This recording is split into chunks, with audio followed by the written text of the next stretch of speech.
Many Mainers are also enjoying the warm weather during this long weekend. While it's been a great few days to get outside, it's also been a busy time for first responders. News Center Maine's Caroline LaCour spoke with Old Town Fire Rescue about safety tips you need to know.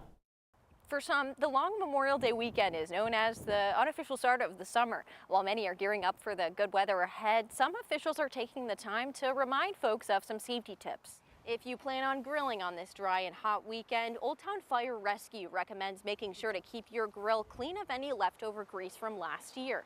When that accumulated grease heats up and evaporates, it can ignite, causing a fire.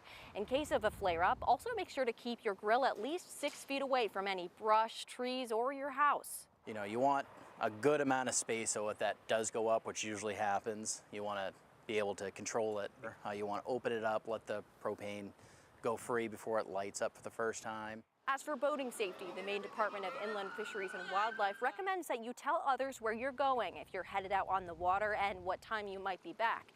As well, wearing an engine cutoff switch is always a good idea if it applies. Lieutenant Nick Davis says even with the warm temperatures this weekend, the water can be unassumingly cold. Wear your life jackets, especially right now where it's still so cold. If you fall out, you might be the best swimmer in the world, but that cold water just tenses you up and almost paralyzes you, and that's how a lot of people drown. As always, driving a boat in Maine with a blood alcohol concentration of 0.08 or higher is against the law, as the effects of alcohol can be exaggerated when out on the water.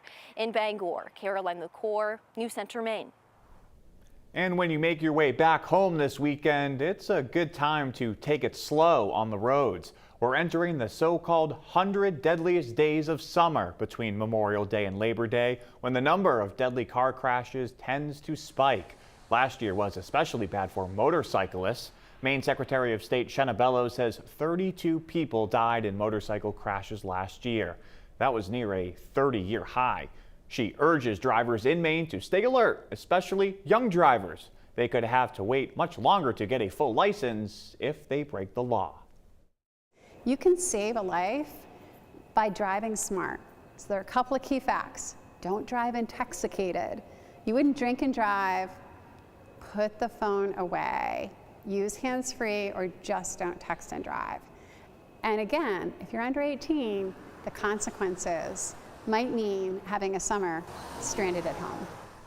Central Maine Power is also asking drivers to travel safer so they stop hitting utility poles. The company says more than 500 non-storm related crashes knocked out power to customers last year.